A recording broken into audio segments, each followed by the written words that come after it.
Wyoming, 1883. There are evenings that know they are endings.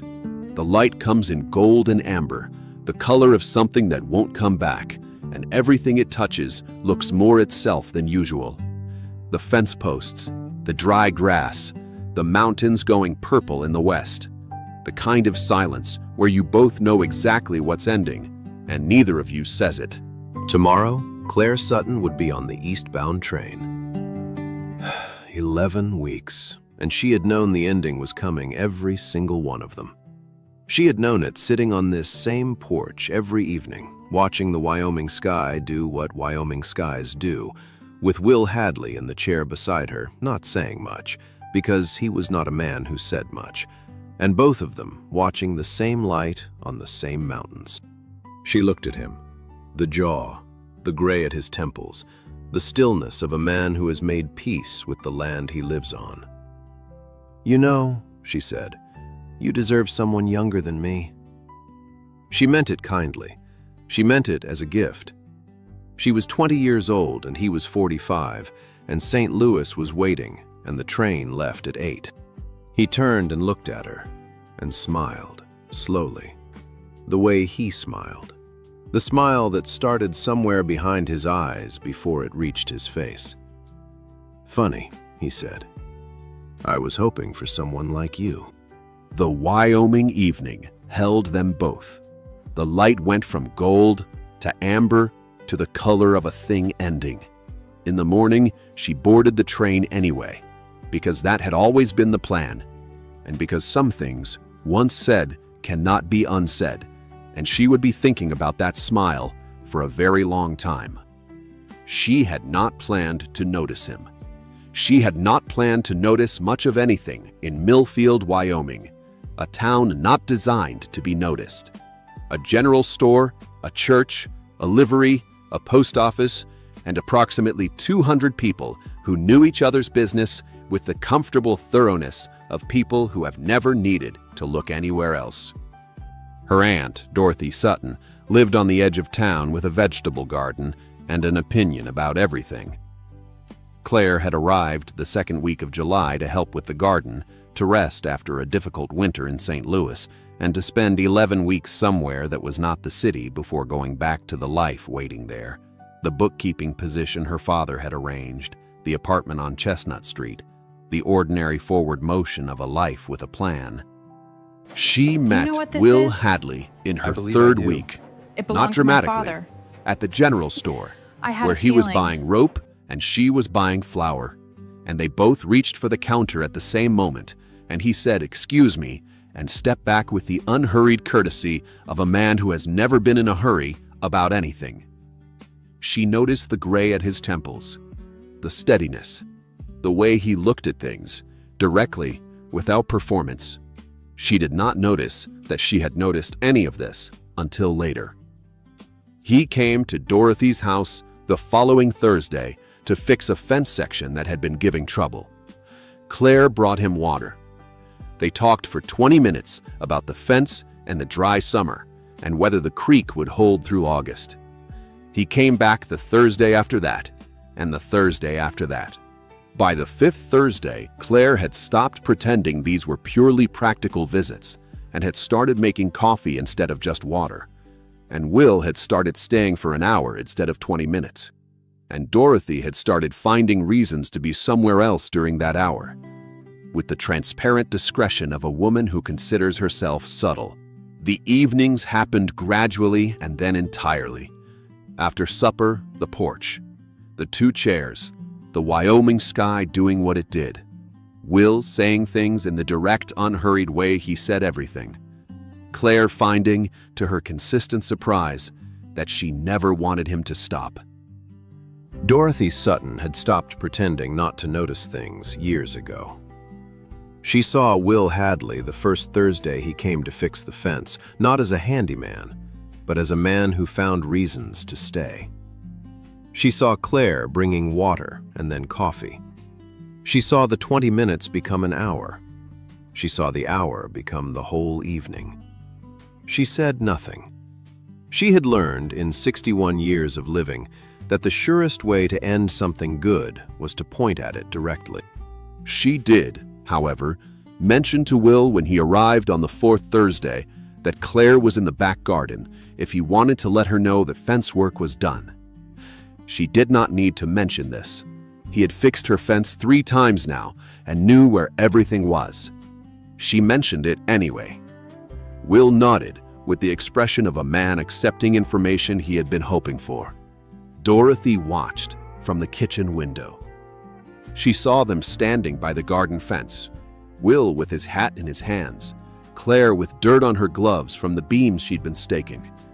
She watched Claire say something that made Will almost smile. She watched Will say something that made Claire actually laugh. She turned away from the window. That evening at supper, Claire was quieter than usual, the quiet of someone who has been thinking about something and hasn't decided what to do with it yet. Dorothy passed the bread and didn't ask. After supper, Claire said, "How long has Will Hadley been in Millfield?" 20 years, Dorothy said. Came from Virginia when he was 25. Built the ranch himself. He doesn't say much. No, Dorothy said, but what he says is true. That's rarer than people think. Claire looked at her coffee cup. Dorothy buttered her bread. Outside, the Wyoming evening was doing what Wyoming evenings do. And somewhere 6 miles north, Will Hadley was probably on his own porch, looking at the same sky. And Dorothy Sutton was old enough to know what that meant and wise enough to keep it to herself.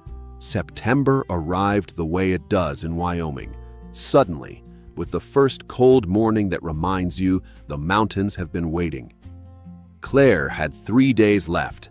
She had known the number for 2 weeks, counting down with the dread of someone who has realized, too late to do anything about it, that the thing they came to escape from has become the thing they most want to stay for.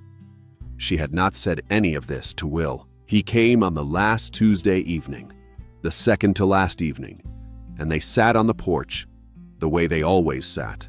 The 2 chairs, the sky, the silence that had become its own kind of conversation. He had brought her aunt a jar of honey from the hives he kept on the north side of the property. They talked about the first frost, about whether Pete Calloway's cattle had come through the dry summer adequately, about the books she had been reading. She had been lending him books all summer, and he had been reading them, actually reading them, and returning them with the pages marked where he'd had a thought, which she had found unexpectedly moving every single time. Then the silence arrived, not the comfortable kind, but the kind that knows what it is. She looked at the mountains going purple in the west. "Will," she said. He said. "You know you deserve someone younger than me." She said it looking at the mountains.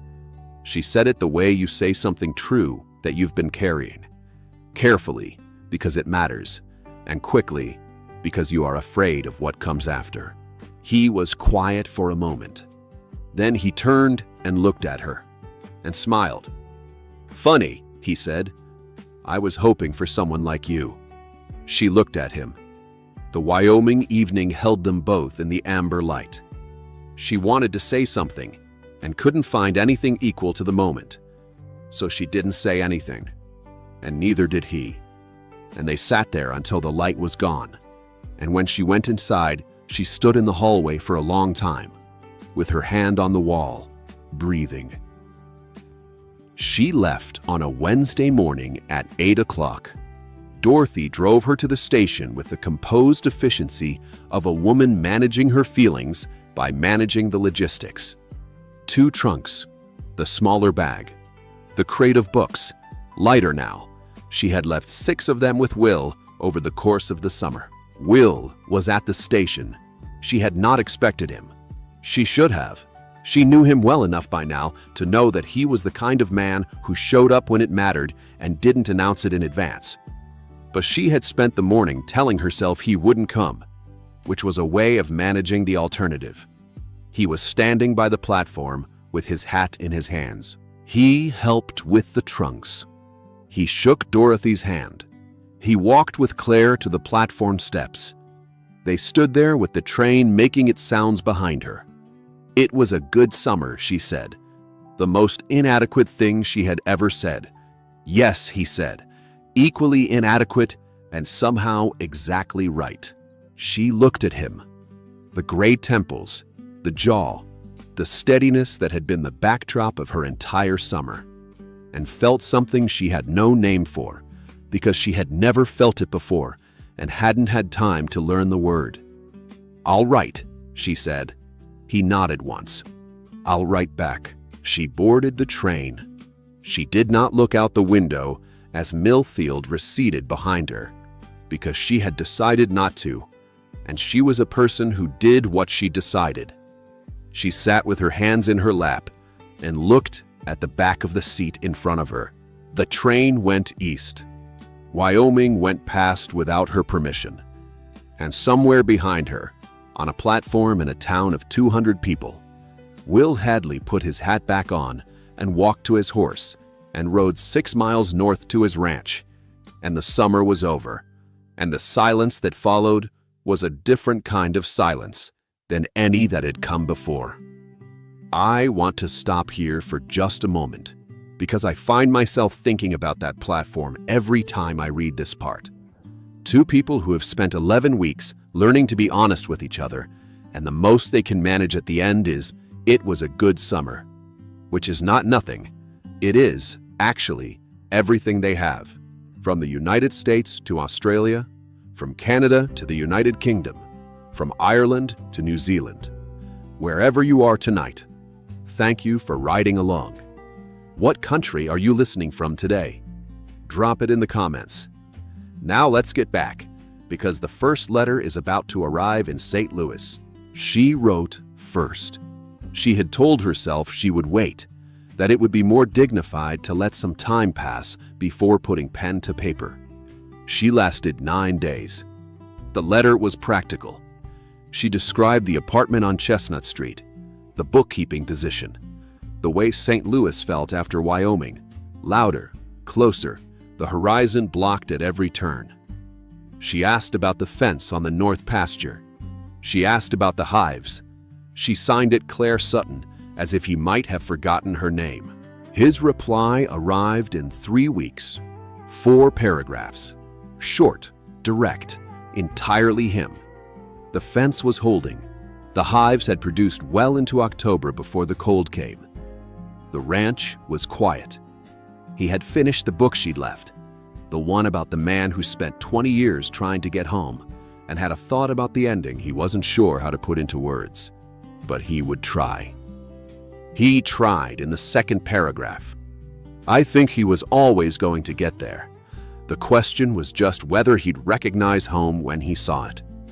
Some people walk past the thing they're looking for because they've decided it should look different than it does. She read that paragraph 4 times. She wrote back the next morning. The letters found their rhythm. Hers arriving in Wyoming every 3 weeks. His arriving in St. Louis, with the reliable patience of a man who wrote when he had something to say and took his time saying it. Not love letters exactly, something more specific. 2 people telling each other the truth in the way that only becomes possible when there is distance between you and nothing immediate at stake. She told him about the bookkeeping, which she was good at and which did not interest her. He told her about the first snow, which had come early and kept him in for 3 days with nothing but the fire and her 6 books, which he was rereading in order. She read the line about the books 3 times. Outside her window, St. Louis was being St. Louis, moving too fast to notice anyone standing still. And she sat at her desk with his letter and felt the distance like a physical thing. By November, the letters had changed. Not all at once. The way things change when 2 people are telling each other the truth. And the truth keeps getting more specific. She told him about her father, a man who had arranged her life with the best intentions and the assumption that arrangement was the same as happiness. She told him about the bookkeeping position, secure, suitable, and producing in her the feeling of having borrowed someone else's life and finding it almost fit. She told him she had started reading at lunch instead of eating with her colleagues because the conversations were about things she could not make herself care about. He told her about 20 years of Wyoming winters and what they teach you about what matters. He told her about his father, a Virginia man who had come west because the East had stopped making sense to him, and how he had understood that decision better as he got older. He told her the ranch was quiet in November in a way that was different from how it had been quiet in previous Novembers, though he did not explain the difference. She understood the difference. She was sitting at her desk on a Tuesday evening when her colleague Margaret knocked to ask if she was coming to the social at the Hendersons. "Not tonight," Claire said. Margaret looked at the letter on the desk. She was a perceptive woman and said nothing about what she noticed. "Wyoming," she said. "Wyoming," Claire said. After Margaret left, she picked up the letter and read the last paragraph again. "There is a thing that happens in November here when the snow comes and the ranch goes quiet and you have a lot of time to think. I find I'm thinking about the same things. I don't know what to do with that information yet, but I thought you should have it." She put the letter down. She picked up her pen. Something was building in these letters. She could feel it the way you feel weather coming, a pressure change before the storm arrives. She wrote back that same evening. For the first time, she did not reread what she had written before sealing it, because rereading was a way of taking back things that were true, and she was tired of taking back things that were true. The December letter took her 4 attempts, not because she didn't know what she wanted to say, because she knew exactly and kept stopping herself. And then finally, on the 4th attempt, she stopped stopping. She told him that St. Louis was fine, that the apartment was fine, that the position was fine. That fine was the most honest word she had for most of her life here, and that she had recently understood that fine was not what she had been looking for when she boarded the train to Wyoming in July, and it was not what she had found. She told him that she thought about the porch. Not dramatically, she was careful about that. She said it plainly. "I think about the porch in the evenings.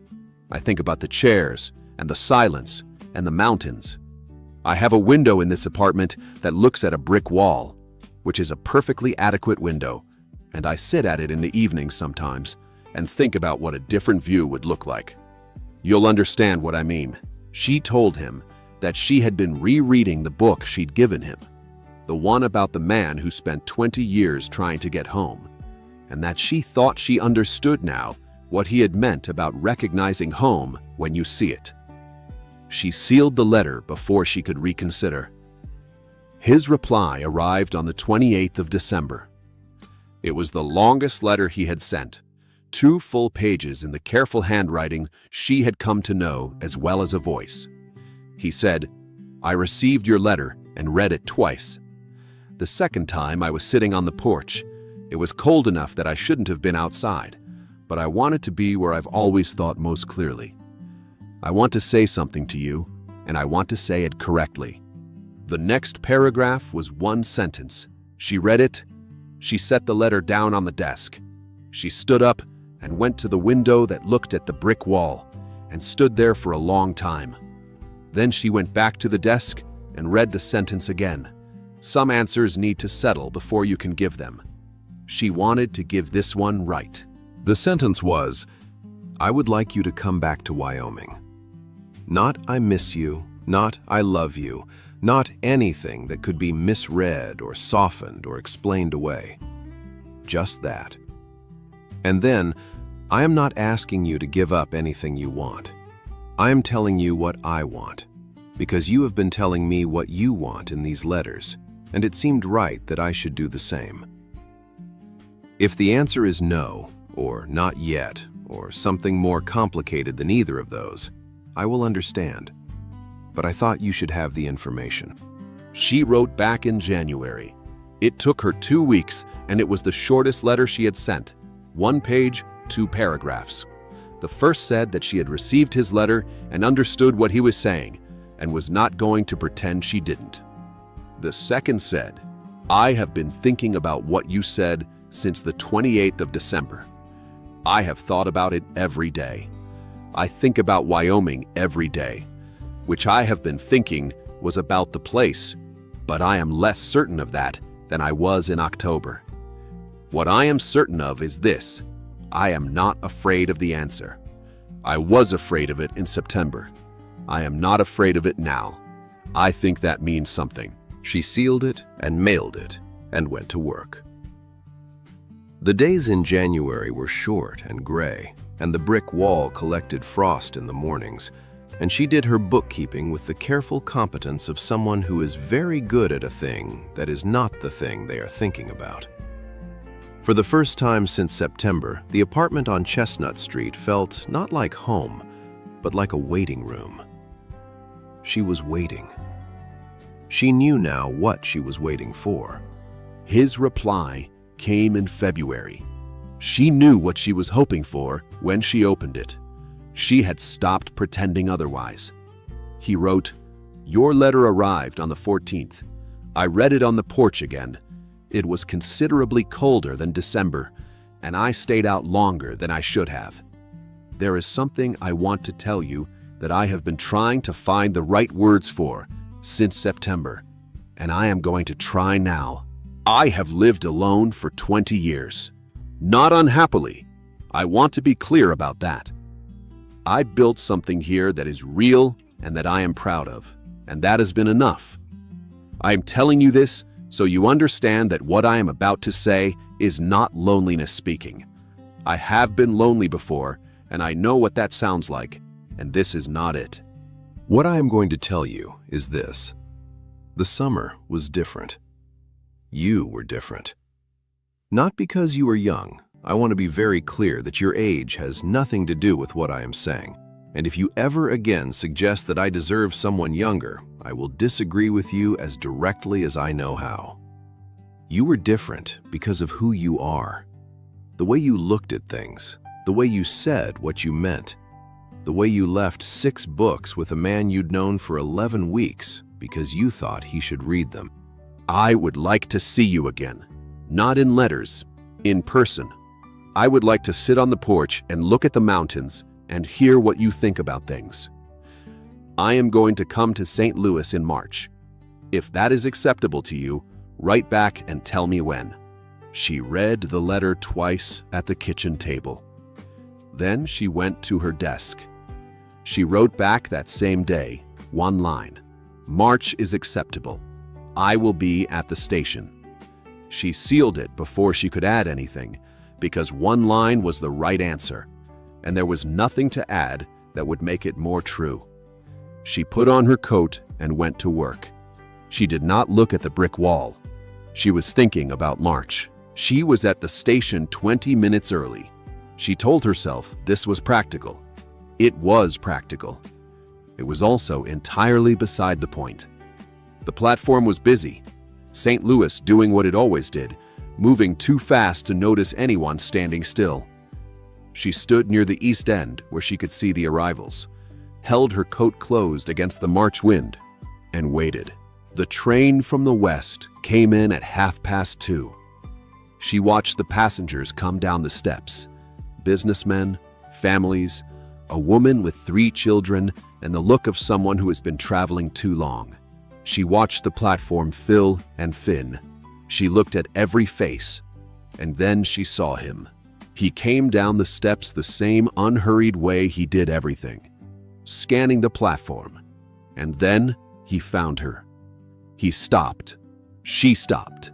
St. Louis went on being St. Louis around them, loud and indifferent and entirely unaware that something was happening at the east end of the platform that had been building since a July afternoon in Wyoming, when a man reached for a counter and said, "Excuse me," and stepped back. He crossed the platform. She did not move. He came to her the way he had always come to things, without hurry, without drama, with the intention of a man who has thought carefully about what he is doing and has no doubts about it. He stopped in front of her. He was not wearing his hat.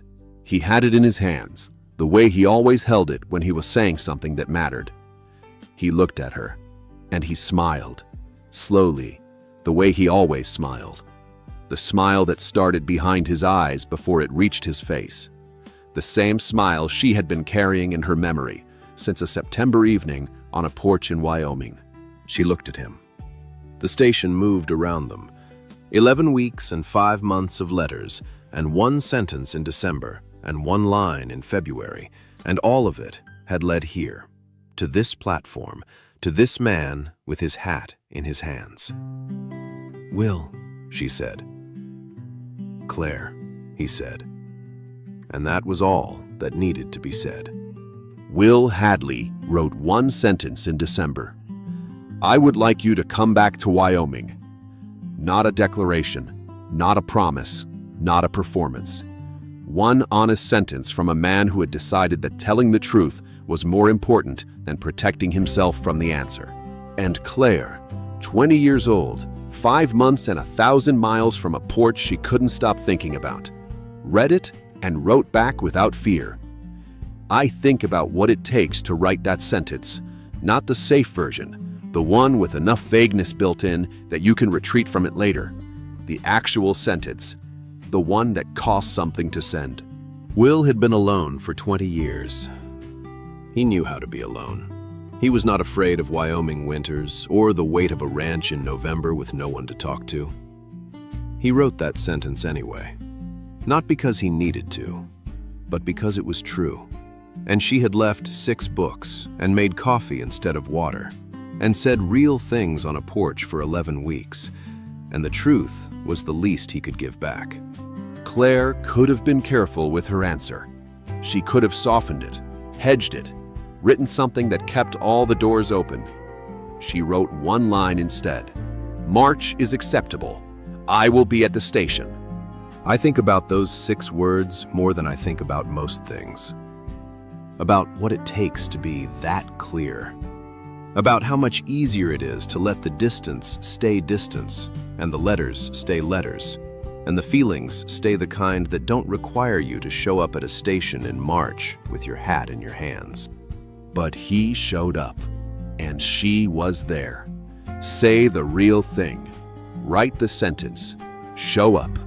Thank you for riding with me today. Wherever you are, I am grateful you were here. Until next time, keep riding. The moment Margaret Hollister walked into the Silver Dollar Saloon that autumn afternoon, the whole place shifted. I felt it like a change in air pressure before a storm. But I didn't know yet that this moment would define the rest of my life. I was nursing whiskey at my corner table when she appeared. A thin woman in a worn dress, holding her daughter's hand like it was the only solid thing left in the world. The saloon went quiet. That's how you know something matters. She didn't belong there. Everyone could see it. But there was something in the way she held her chin up that made you understand she wasn't there for trouble. She was there because trouble had already found her. I'd only met Margaret Hollister once before, maybe 6 months back at the general store. Her husband David had died 2 years prior, thrown from a horse, lingered 3 days with pneumonia, then the ground took him. She'd been trying to keep the Broken Wheel Ranch running alone ever since. Most folks in Redemption Valley figured she was a ghost story by now, just waiting for the foreclosure notice. "I need work," Margaret said to Jake Williams behind the bar. Her voice was steady, but her hands were trembling. "Any work. I can wash, cook, clean. I'll work for food." Jake shifted his weight, uncomfortable. A respectable woman in a saloon asking for work was a scandal waiting to happen. "Margaret, I can't afford. I'll hire her." The words came out of my mouth before I'd thought them through. Every eye in that saloon turned toward me, like I just announced I was running for governor. "My name is James Connor. I'm 53 years old, and I've got the kind of face that comes from living hard and losing harder. 5 years ago, I'd lost everything. My wife, my ranch, my pride. I came to Redemption Valley to disappear, and I'd been doing a damn good job of it until that moment. Margaret's face went tight. She was smart enough to understand what I was doing, and proud enough to hate it. "I don't need charity, Mr. Connor. Not charity," I said, standing up and walking toward her. "I need work done, real work. See, I've got a problem that's been eating at me for months." I stopped in front of the little girl. Emma, I learned later. She had her mother's eyes, which meant she could see through a lie from 100 paces. Stories like James and Margaret's remind us that it's never too late for a new beginning. If their sacrifice and love touched your heart, please like and share this video with someone who needs a breath of hope today. And I really want to know, which country are you watching our story from? Let me know in the comments below. "My hands," I said, holding them up. Both palms were scarred, calloused beyond recognition. "Been breaking horses for the Mercer outfit. Paid me $80 for 2 months of work, cash up front." This was true. What I didn't mention was that I'd been saving that money for over a year, watching it sit in a leather pouch under my bed while I slept in a boarding house room smaller than a coffin. But my clothes are torn to hell. No woman in this town will mend them because I've got a reputation for being difficult, demanding. I need someone mean enough to tell me when I'm wrong, someone who won't just nod and smile. Margaret studied me. I could see her calculating, trying to figure out if I was lying, and if so, by how much. "How much?" she asked. $70, I said, "for a month of mending and laundry work. I'll provide the materials. Fair?" It was insane money for that work, and she knew it. But she also knew her daughter was hungry. I could see that knowledge warring with her pride, like 2 dogs fighting in a pit. "I'll pay for supper," I added, turning to Jake. "All 3 of us, whatever Martha's got hot." Martha appeared from the kitchen almost immediately, like she'd been listening at the door. She nodded and disappeared back without a word. Margaret sat down slowly, like she was sitting on glass that might crack beneath her. So did Emma. The conversation that followed changed everything. Margaret told me about the ranch while we ate. The broken wheel had been her husband's dream, 160 acres of decent grazing land, with a strong well and room to expand. David had spent 5 years building a small but solid herd, maybe 200 head of good stock. Then came the winter of '85. "You heard about it?" she asked me. I nodded. Everyone who lived through it remembered. "The big die-up," she said quietly. "They call it a natural disaster, like God sent it. But it wasn't God. It was the barbed wire."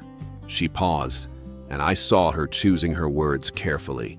Before the wire, when blizzards came, the herds could drift south. They'd move toward the grass and the warmth. But the ranchers up north, the big ones with money, they started fencing everything in, claiming they owned the land and what moved on it. So when that winter came in '85, when the snow piled up higher than a man on horseback, the cattle couldn't escape. They just stood there, pressed against the fences, freezing solid. Thousands of them. Thousands. David lost 80 head. He said it was like watching a massacre, except the victims couldn't fight back.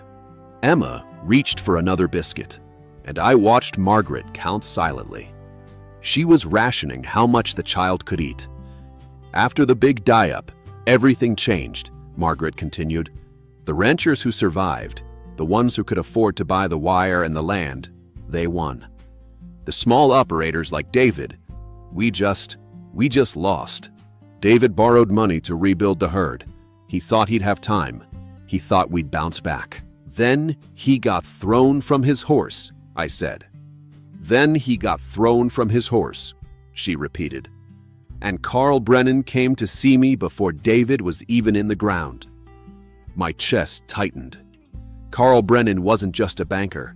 He was a vulture who dressed in suits and spoke like a gentleman while he picked flesh from bones.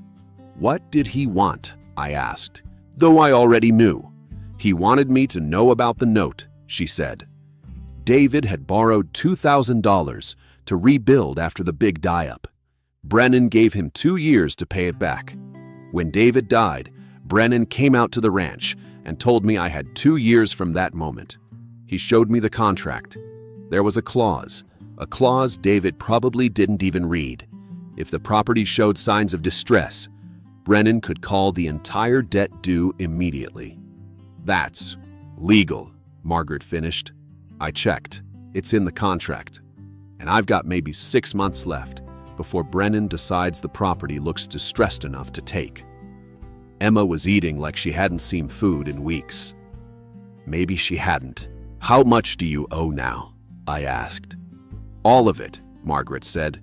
$2,000. I've sold off most of the herd already. Used the money just to keep up with taxes and supplies. Emma and I are. We're not doing well, Mr. Connor. That small gesture, Margaret counting biscuits while her daughter ate, told me everything I needed to know about her desperation. That's when I made my decision. I showed up at the Broken Wheel Ranch 3 days later with a horse and a plan that I hadn't entirely thought through. The ranch was worse than I expected. The main house still stood, but the fence lines were collapsing into themselves like old bones. The barn needed a new roof. You could see sky through the gaps in the wood. There were only about 30 head of cattle left, looking thin and desperate in the late summer heat. One of them was limping badly, favoring a front leg that was probably infected. Margaret was in the corral when I arrived, working an old mare with a broken gait. The horse didn't want gentling. It wanted rest and grass and time. Margaret was asking for something it couldn't give. She saw me and straightened up, defensive. I brought the mending, I said, though I was actually carrying tools and rope. Also brought some supplies, and I brought a proposition. Mr. Connor, call me James. I can't take more money from you. Good, I said, because I'm not offering money. I'm offering partnership. I've been thinking about what you told me, about the big die-up, about how the wire changed everything, about Carl Brennan holding that note like a knife over your head. You know what I think? She didn't answer, just waited. Emma appeared from inside the house. I think the broken wheel is worth saving. I think you're worth saving. And I think Carl Brennan is counting on you being too scared and too worn down to fight back. But here's what he doesn't know about you. You're not worn down. You're just alone. I can't fight a banker, James. I can't fight the system. No, I said, but we can, together. She studied me for a long moment, then nodded. We worked through the fall like men possessed. I had some money saved, more than the $80 from the horse work. I'd inherited a small amount when my sister passed 3 years back, but I'd never talked about it because talking about it meant facing the life I'd been hiding from. Now I used it. We bought cattle, good stock, not fancy, but healthy. 16 head to start. We fixed the fence lines, working side by side until our hands bled and the blisters burst. I taught Margaret how to read cattle health, how to watch for disease, how to manage breeding cycles. She taught me how to work with the land in ways I'd never learned. Emma helped where she could, carrying water, gathering firewood. But it was October when Carl Brennan showed up. He didn't ride up like a normal man. He didn't call out or introduce himself proper. He just appeared on the property like a vulture circling, inspecting, calculating, seeing nothing but assets to be liquidated. He wasn't riding a working horse. His mount was expensive, groomed like it was going to a party. Brennan didn't wear the clothes of a working man. His suit was tailored, his boots were polished, and when he looked at the broken wheel, he didn't see a ranch. He saw numbers on a ledger. Mrs. Hollister, he said, stepping down from his horse with the confidence of a man who'd never been told no in his life. I came to discuss the note. Margaret had gone pale, but her voice was steady. The note is on schedule. Actually, it's not, Brennan said, pulling a piece of paper from his jacket. He didn't hand it to her. He just held it up like proof of the crime. There's a clause. Perhaps your husband didn't explain it to you. If the property shows signs of distress or inability to maintain the debt, I can call the full amount due immediately. 30 days notice. I stepped forward. The ranch isn't in distress. We're working it, improving it. And you are? Brennan asked, looking at me like I was something he'd found on his boot. James Connor. I'm a partner here. A partner without legal standing? Brennan said smoothly. The note is between the Hollister family and the bank. That's all that matters legally. He turned back to Margaret, and I saw the cruelty in his eyes. This wasn't business to him. This was entertainment. $2,000, 30 days, or I execute the mortgage and take possession of everything. The land, the improvements, the livestock, everything. He said it like he was offering her a gift. That's not legal, I said. But even as I said it, I knew it probably was.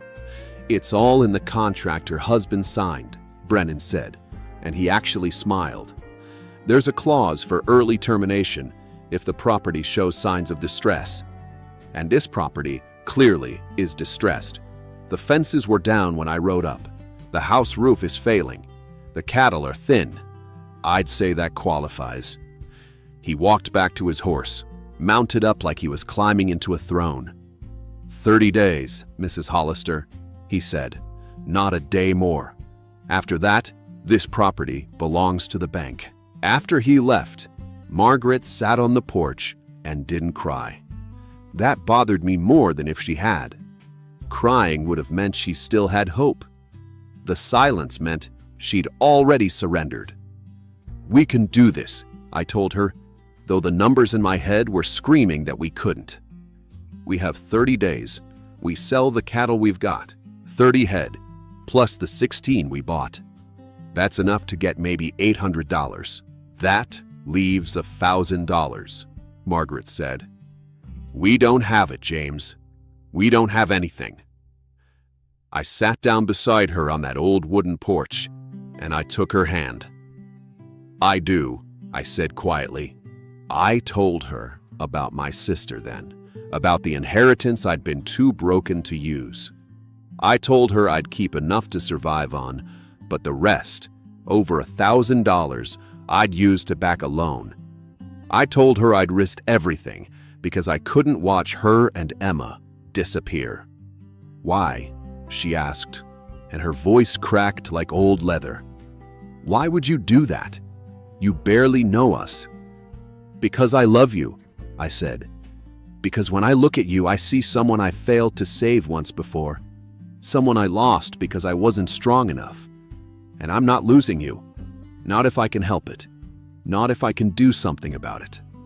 She cried then, long, deep sobs that came from somewhere buried so deep I wasn't sure she knew it was there. We made the deadline. It was close, desperately close. We sold every head of cattle except 5 breeding stock that we'd need to rebuild. I took out a loan that would take me 10 years to pay back. Every dollar was borrowed against a future that wasn't guaranteed. On day 29, Margaret walked into Carl Brennan's office with a banker's draft for exactly $2,000. I watched from outside, through the window. I saw Brennan's face when he realized what had happened. He'd lost. His prey had escaped. We were married 2 weeks later in the small church in Redemption Valley. Half the town came. Jake and Martha from the saloon, the blacksmith, the doctor. People who'd watched Margaret struggle and who understood that sometimes a man's willingness to risk everything is the only currency that matters. The first winter together was brutal. We had almost no cattle, almost no money, and I was paying off debt that seemed to grow every month. But we had each other, and we had the land. Emma slowly learned what it felt like to eat regular meals and go to bed without worrying. That winter, when the blizzard came and nearly killed our last breeding mare, Margaret and I worked 20-hour days to keep her alive. Our hands bled, Our faces froze. But we didn't give up. When that foal was finally born in spring, Emma danced around the barn like she'd been given a kingdom. The years that followed were about building something real.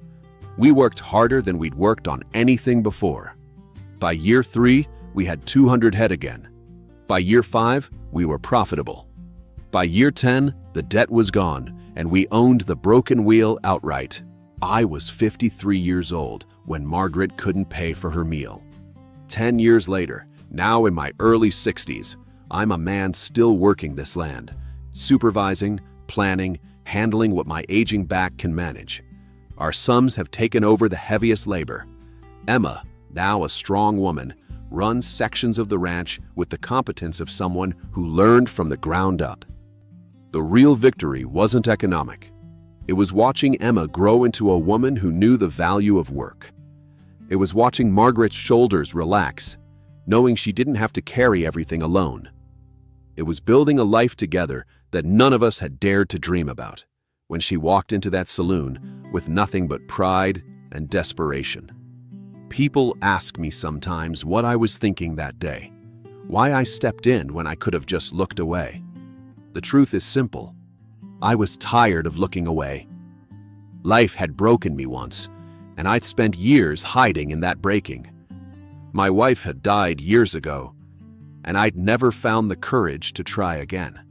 But sometimes, another person's struggle can pull you back together. Sometimes the act of saving someone else becomes the thing that. The Broken Wheel Ranch is still standing. It's a good place, a place built on struggle and sacrifice, and the kind of love that doesn't ask questions before it commits. A place where a woman's dignity was restored, where a child learned what security felt like, where a broken man found his way home. And sometimes, late at night, when Margaret sleeps beside me and the wind moves through the cottonwoods, I think about that man I was, the ghost hiding in the corner of a saloon, and I'm grateful to Margaret Hollister for needing something I could finally give. Because in the end, she didn't just save the ranch, she saved me.